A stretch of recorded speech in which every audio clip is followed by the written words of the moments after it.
first thing I want to say is thank you for coming at the very end of the Databricks season here. I think there's one more group of presentations. I know people have already flown out, so the fact that y'all made it to the presentation, I consider it an honor. So let's go ahead and get some introductions done. My name is Brent Raley. I'm the Chief Data and Analytics Officer for Chevron Phillips Chemical Company. I've been with the company for more than 20 years, slightly more than 20 years by a couple of months, both inside and outside of IT. I've worked overseas in Saudi. I've worked in our finance departments, supply chain, commercial. I've been in our maintenance facilities. So we have a lot of, and I've got a lot of background with Timeseries analytics as a result because of the work that we've done within CPChem. And this is Chris. Hey everybody, my name is Chris Ferreira. I'm the head of API and interoperability at Seeq, which basically means I own our APIs and SDKs. I've been at Seeq for about 3.5 years. I worked with Brent on a lot of the work that we're going to talk about here. Prior to that, I spent about 15 years at a large oil and gas services company doing a lot of the same stuff. So who is CPChem? Who is Chevron Phillips? The first thing I want to note is that we are not Chevron and we are not Phillips, even though when I meet people, the first thing they say is, you're with Chevron. Even Chevron people ask me, which part of Chevron are you with? We are not Chevron. We are a 50-50 joint venture between Chevron and Phillips that formed 25 years ago almost. And we are in the petrochemicals industry. So our main bread and butter products are polyethylene and ethylene. But we also have other businesses around the lubricants, polyalpha olefins, normal alpha olefins, as well as odorants and things like natural gas. We've been around a good while. I love working for the company. I've been with the company most of its existence. It has been a very stable environment, which usually you have acquisitions and divestitures in oil and gas. We've actually been owned by the same two partners since our inception for 25 years. So Seeq has been around since 2013. We're a company founded by industry personnel. We've got over 200 domain experts that work in the company. When I say domain experts, it's industrial time series data.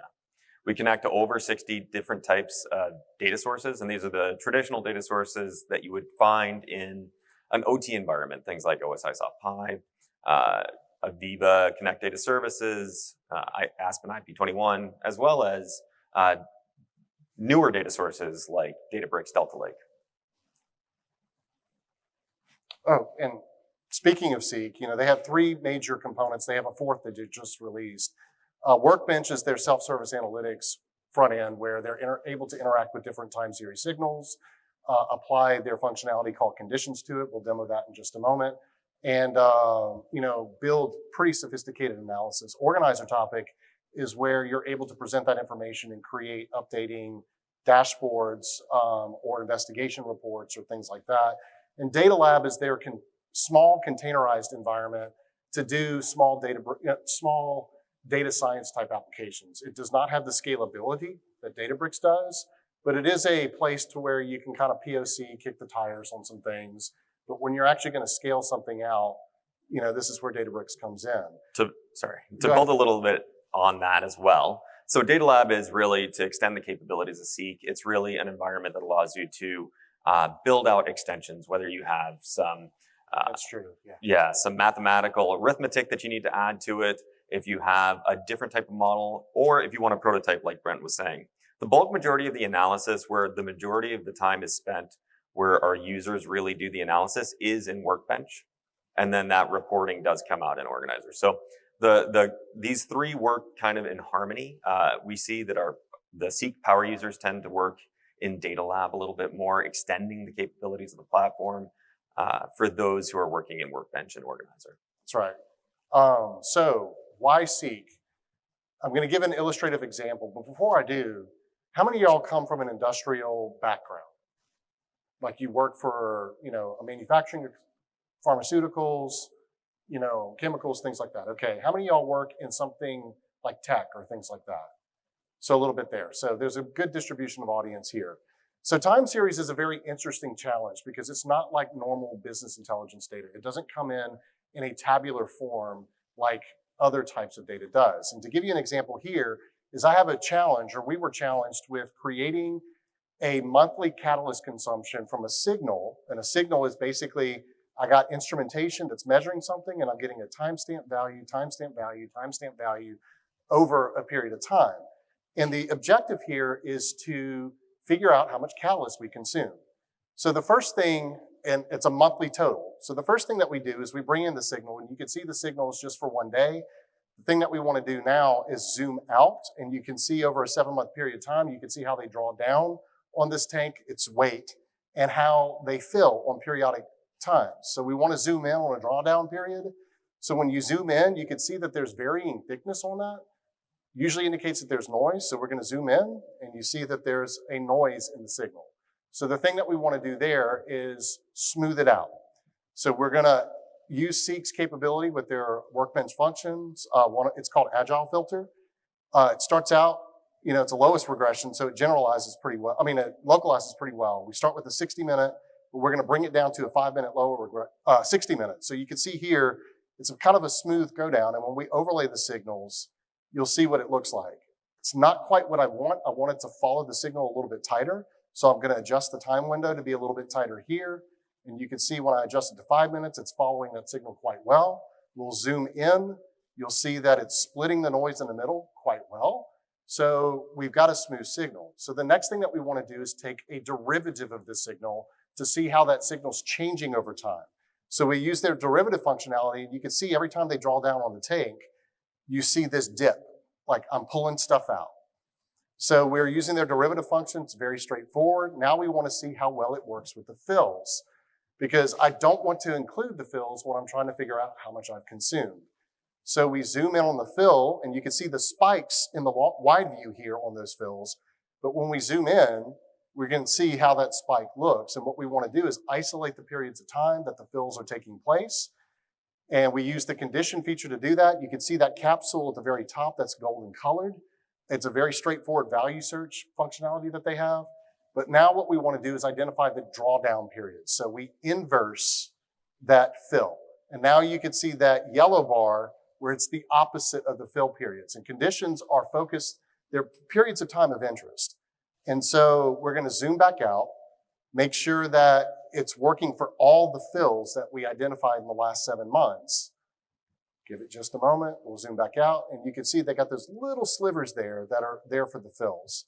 So the next thing that we want to do is we want to identify the months. So we're going to create a periodic condition that isolates periods of time that begins and ends at every month. So you'll see here when I select one of the months, it'll highlight that month in that navy blue bar at the top. When I select another month, it'll highlight that other month at the bar at the top. And then what we do is we create a signal that integrates over the derivative, because when you have a rate of change, when you integrate it, you're accumulating how much you've consumed. And then the last thing that we're going to do is, and it's a very simple formula to do that, the last thing that we're going to do is get the end of month value. And when we first do that, you get this discrete signal where you have dots. We're going to convert that to bars. And then those bars will show us how much catalyst we consumed over each month from that basic signal that's showing how much weight's in the tank. And it's excluding the fills so that I'm isolating consumption, not addition. And that's one example of how you can use Seeq. You can think about these types of techniques across a broad range of applications. It's a very fascinating tool. When we actually were approached with this problem by one of our plants, I talked about it about 3 minutes. It really only took us about 2 minutes to do. To be able to do that, though, you've got to know the tool. So why Seeq and Databricks? And I'm going to let Chris talk to that because we talked about Seeq a lot, but we're at a Databricks conference. Indeed. So how many of you here are Databricks users? There we go. So you know that Databricks brings the best-in-class business intelligence analytics, ML ops through ML flow, and that scalable compute for those ML and data science workflows and business analytics workflows that you commonly have to do. Now, when you pair that with the SME-led operational analytics, what Brent just showed, that's what allows you to really get that, when we say context, that's the context we're looking for. The subject matter experts who aren't necessarily your Python coders, they're not going to really be able to get into a Databricks environment and really get the full value out of the platform. What they are going to be able to do is contextualize that information, just like Brent did in that last example, being able to quickly do things like isolate those fill periods, take the inverse, understand what that drawdown looks like. When it's only 10 minutes, it's because there was a lot of built-in knowledge for that subject matter expert to be able to act on that very quickly. This data is accessible via Seeq's REST APIs and our SDKs. We have a Python SDK that can be used in Databricks. We'll talk a little bit about how that works in a little bit. So that value doesn't stay stranded in Seeq. Additionally, Seeq provides access to stranded data stores. When we talk about stranded data stores, these are data stores that are typically very difficult to get to. They're at the plant level. They are operational stores that have proprietary SDKs.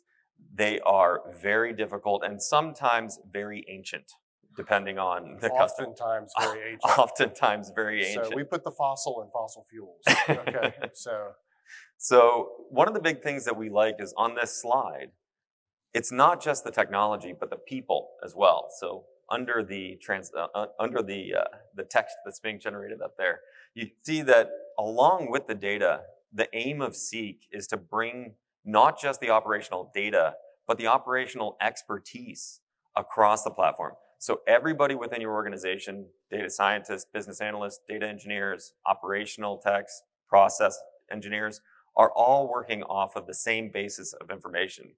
And this is what we talk about when we say business intelligence plus operational intelligence equals that enterprise intelligence, being able to look across your entire enterprise, making sure everybody's working on the same information. So the first example of combining Seeq and Databricks together is in the machine learning space.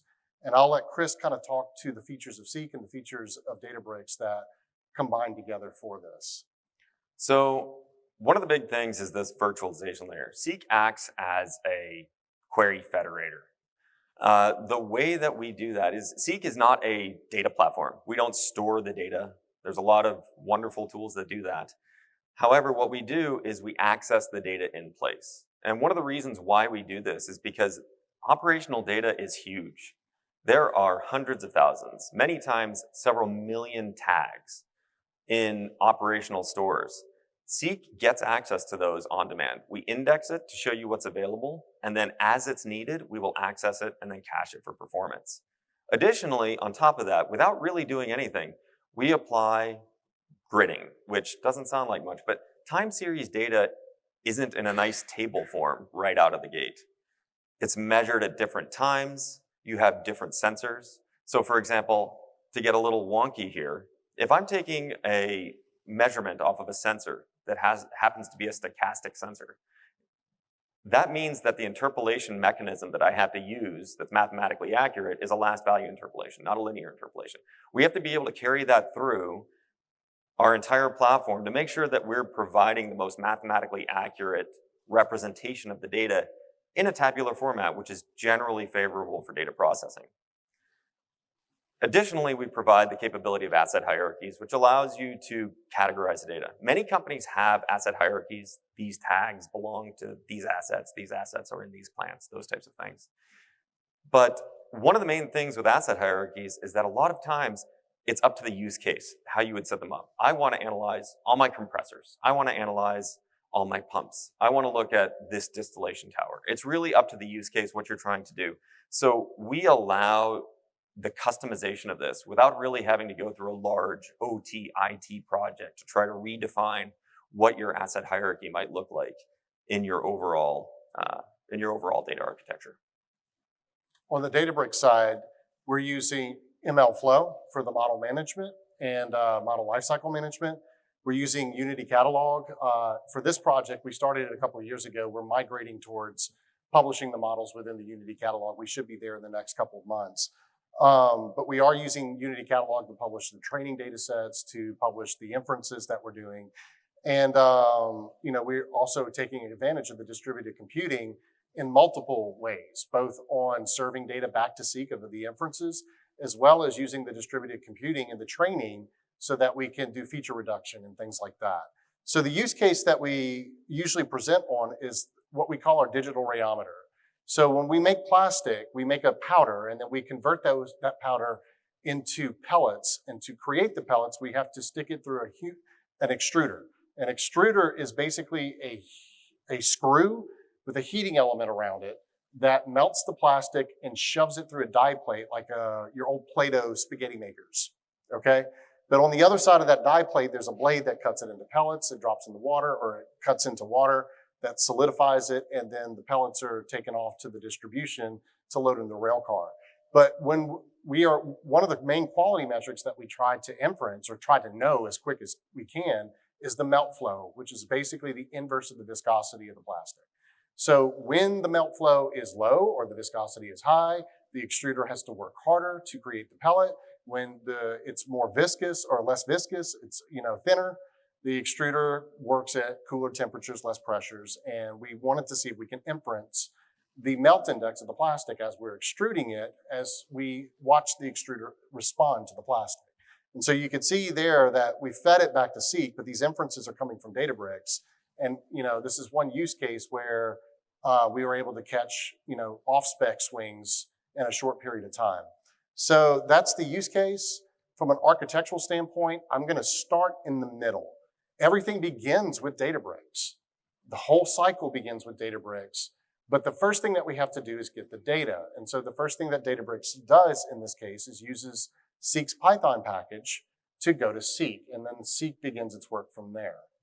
So in this example, in this diagram, it looks nice. There's only one database. That's not actually how it looks in real life. Mm-hmm. There are quite a number of different databases.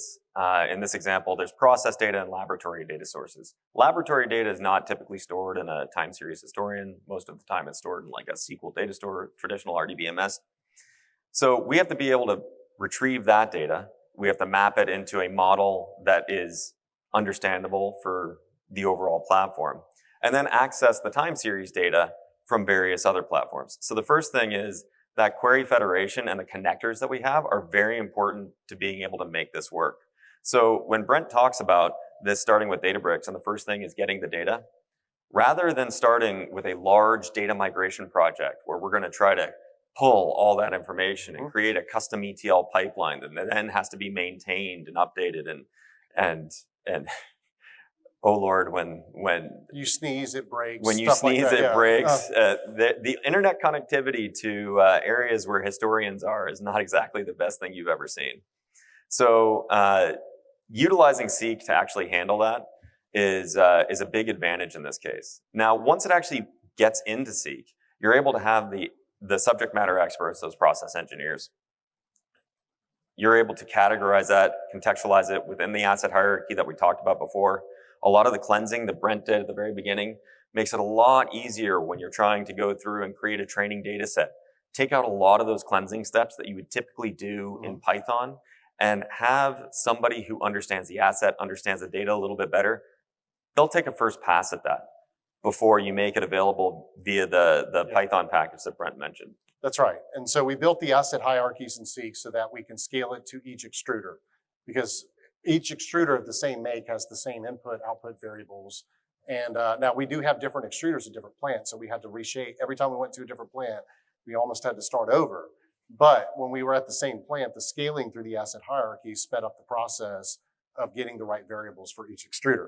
So we basically, from Databricks, reach through Seeq to the historian data, into the lab data, and pull it up, aligning all of that information in time, using the proper interpolation techniques, because when we're trying to get something every 5 minutes, there's usually not a single recorded value at exactly 1:05 p.m., but there's one at 1:04:55 and 1:05:05 or something like that. And it figures out that interpolation process to bring it into a data set that we can use. So then we use Databricks to do the training, to manage the models. You see the connection over to ML flow. And we also manage it we're using Databricks for the inference piece. So every 5 minutes, we're pulling in the next round.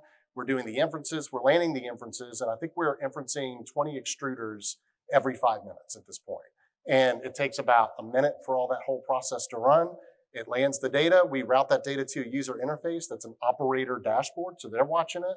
And we also route it back to Seeq, where Seeq extracts it through a SQL endpoint in Databricks. Right. And so that the production engineers or the process engineers can trend these inferences, compare it to the lab, alert us of, and we use that for monitoring as well, the quality of the models.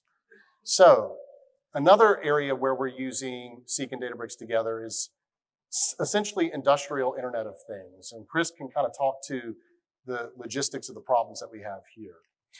So there's a lot of times where the data is not going to make a stop at a traditional historian. So the IP21, Aviva Pi, OSI.Pi, those systems typically reside on-prem. But there are situations in which either you've already built a data pipeline, or maybe you've got a greenfield application where you've got some really interesting IoT sensors that you've deployed, where the data is actually making it directly to Delta Lake, for example. This is where Seeq's connector to Databricks is very useful. The way that it works is by exposing this data via a SQL endpoint, for example, a serverless SQL endpoint that we'll talk about here in a little bit. It allows you to have a scalable cloud-based historian. It allows for that efficient data storage, but it's not just a historian. You've got the full features of the Databricks platform, so you can start merging other bits of data together. This is very, very effective when you're talking about trying to build that enterprise intelligence that we were talking about before, where you can have that time series data alongside all your other data. That, with the distributed computing capabilities, really just ensures that as your data grows, your platform's going to grow with it.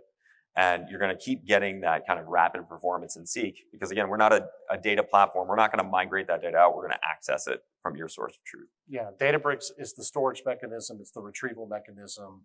And using, the features that we have with Delta Lake in particular, liquid clustering, the performance of retrieving large amounts of data, point to point, time point to point, was way better than what we expected. So I'll let Chris speak to the time, why Seeq for time series analytics. So Seeq was really built for time series analysis. And when we talk about time series analysis, we're really talking about industrial time series analysis. And so when you're talking about being able to interact with this data very quickly at what we call the speed of curiosity, it means that we have to build into the platform the mathematical safety that you're always going to get the same number out, regardless of what's happening with the data. That the cache is always consistent with your data store. And if it's not, we'll alert you to that. Things of that nature, so that you're never working off of the wrong set of information. That instant iterative interaction is what allows you to test hypothesis after hypothesis after hypothesis without spending a large amount of time on IT projects where you have to migrate new data sets to the cloud because maybe you missed a tag, or maybe you brought in the tag incorrectly. And then you can scale these analyses across your different assets. I figured it out for one, now I want to figure it out for the rest of them. And then you can expose that to other platforms like Databricks. So for this example with non-conventional data, it's not quite exactly IoT. We optimize our ethylene furnaces when we're producing ethylene. Well, we optimize our whole ethylene unit using AspenTech's RTO system. Now, AspenTech's RTO system is a great optimization tool. What's really cool about it is it takes in economic inputs, takes in process data, takes in first principles models, and it provides recommended set points for us to go toward, as well as the valuation of those set points. So we can actually provide operators decisions. And hey, if you adjust from here to here, that's $500 an hour. That type of decision making. But those things can fail over time, and the user interface that AspenTech provides and the data is all on our process control network, which for us is isolated, almost air-gapped for us, because we do not want people accessing our process control network from a security standpoint. We have high intensity processes. If they're compromised, you can hurt people, you can damage the environment. It could be a very bad story for us, reputational, whatever you want to say. We don't want people accessing that network, so we have to get that information out. And the way that RTO works is it drops a bunch of text files. It drops the model outputs and the set point recommendations in text files. And what we do is we use a tool that we found that can move those text files safely from a process control network to a file share. And then we're using Azure Data Factory to move those files to a landing zone within Databricks. And then within Databricks, we're processing those files, converting that to a structured format that we can extract the dimensional information like the tags, as well as the hierarchical information, as well as the individual time series values. So, and if you're interested in talking a little bit more about this, the guy who worked on that, Brandon Berkey, is sitting right there in the purple shirt up front. Sorry, Brandon. But then we land that data and make it available. And what we do is it allows us to make Seeq the front end interface over the historical data. So when these things start making bad recommendations, we can troubleshoot them really, really quickly instead of digging through text file after text file after text file to figure it out. And we've already generated tons of value from this because the decision making and the troubleshooting iterations go so much faster. Because these units are so big that 1/10% of optimization is 6 figures for us. I mean, it's huge. And so the longer we're not optimized, that's money on the table that we're leaving. So, and then was there anything that you wanted to say to this slide, Chris? I think I may have talked too much. Oh, it's all good. No, from here, this is exactly what we just talked about, using Databricks and Delta Lake as that scalable data store. And so what we'll talk about next is how we actually make that connection.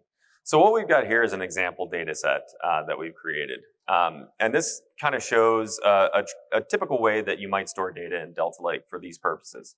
We've got a dimension table that has the metadata for the tags, and then we've got a fact table that has the actual data. And those two are keyed off of that tag ID. All of this data is exposed via a SQL endpoint. And in this case, we've got a serverless SQL endpoint here. So what we're going to go ahead and do is get this connection information, which is shown here. It's not an active cluster, so you can't really use that information. So what we're doing now is we've jumped into Seeq, and this is how you configure a connector in Seeq. So this connector is configured through our SaaS platform, but the actual connector itself can run from on-premise. So if you've got network policies that restrict your Databricks environment, we can still access it. So what we've done here is this is a configuration that we have that allows you to specify exactly how you want to bring in that data. So what we're doing is we're bringing in the facility information, tag name, region information, and mapping that to the properties within Seeq that you would expect to use to be able to find and identify and create these asset hierarchies. Now, once we've done that, we index it, which allows end users to be able to find those tags. So here we've got those tags created.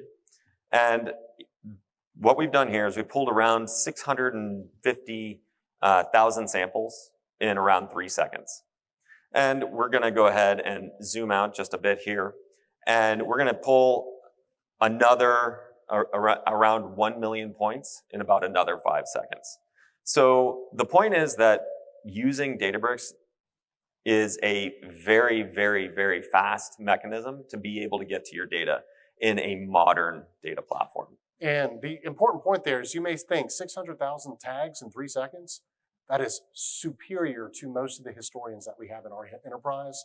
When we try to pull a million data points, we're not going to be waiting 3 seconds for that or 5 seconds for that. We're going to be waiting minutes for that. So the fact that if the information's staged in Databricks and it's able to retrieve that data out fast makes an immense value for us for using Seeq as that front end for that data to interact and then analyze it.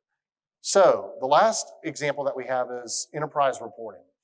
And I'll give you an example first. And the important thing to know is that we're going to be showing some of the gridding capabilities as well as some of the time range capabilities here. And so what we have is I have the temperatures at every single one of our sites, and I'm looking at it for the last week, once an hour or so. So, and I'm adjusting the grid and the time to get either more dense information or less dense information, or more data or less data.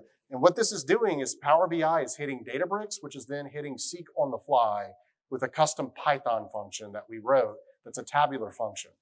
And so as we adjust through, now I will say this one's sped up. The last video was not sped up. No. That was genuine performance. This one, we're still tuning some of the performance on this to make it work better. But you can see as we change it, you can see higher and higher density.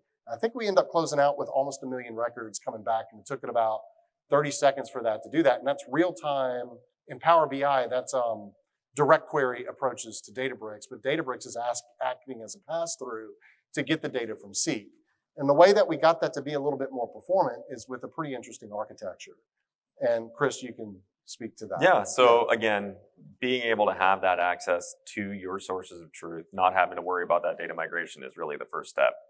And then Seeq, now that we've moved to a cloud native architecture, has the ability to scale out its compute service. So as Databricks is making those multiple API calls, Seeq can scale up its compute services to be able to multi-thread those calls. Now, it's important that Seeq has data source protections built into it. So a lot of people say, well, if you're hitting the data source, all those yellow arrows in the middle really scare me, because Yes, it means yeah. it means you can knock over my source data system. But we have a lot of protections built into Seeq that will queue up. We'll make sure that we never overload your system. We will stay within the parameters that you set. And another thing that improves the performance of it is Seeq's caching capability. So Seeq is not designed to be a data store, but we do have slow performing data sources. So we enable caching so that Seeq can cache that data. It's not permanent, it has eviction rules. But when that information is cached, that information is retrieved pretty quickly. And so once that information is staged, if I run that query a second time, it comes back significantly faster. So it's a custom SQL function. We specify what tags, we specify which grids, we specify a start and an end time of the data to retrieve. And we also specify a window of incremental windows to get the time. And you can calibrate those things to make it performant for your particular use case there. So what I did want to mention one thing. What makes this a really nice architecture is because, well, Brent showed a really nice example of pulling temperatures from the facilities. Having the logic that combines the BI dashboard information that you want stored in Databricks prevents you from having a situation where you're doing a whole bunch of Power Query within Power BI itself. Yep. And so you're able to centralize that logic in one place. So let's imagine that it wasn't just temperature, but you had a whole bunch of other facility information that you wanted to marry up with that temperature. All of that logic could be managed and contained within Databricks itself versus having to just push that all the way down to the BI tool. Yeah, and Seeq has a natural OData connection, but whenever you retrieve it through that OData, you have a fixed window. You can't adjust it. You have to republish a new OData connection when you want to adjust gridding or adjust time windows on it. Whereas with this, it's more on the fly, and it makes it much more flexible. It's actually less burdensome because OData waits to get everything before it shoves it up. This gets it incrementally, and it's using Databricks' parallelization capabilities, Seeq's scale-out capabilities and caching capabilities to improve the performance of it, and it comes back unpivoted. Whereas in Seeq, if you use OData, it comes back pivoted, where the gridding and each tag that you want is a column, as opposed to this being much more longer, which works great for BI. So, closing remarks. Why do we use Seeq and Databricks together? Seeq, and this is my opinion, is one of the best time series user interfaces out there, particularly for industrial and manufacturing use cases. It simplifies the access to connect to difficult data sources that a lot of manufacturing facilities have. They have how many connectors? 50 plus? We have 50 plus connectors to over 70 different types of data sources. You cannot understate the value of the gridding capabilities that come in built in with Seeq. It's phenomenal. And it helps you get those things aligned in time when you pull that data in. And the formula language there is very suitable for engineers that are very used to Excel, but want to interact with things in a more time series visual approach. What Databricks brings to the table is the storage mechanism, the ingestion mechanisms, the parallel compute, the scalable compute both to serve data and to train machine learning models. It also brings the ML ops capability and the model lifecycle capabilities that Seeq just does not have. And Seeq is working on ways to be able to consume models from libraries or Unity catalog from Databricks to be able to apply that to time series data. And it is excellent at serving up time series data. The liquid clustering, I don't think any of us expected the performance that we got with that. And so that became something very viable for this Seeq Databricks partnership, and it became very useful for us. And that's the end of our talk. Hopefully it was, even though it wasn't generative AI, it was still interesting for you. Thanks.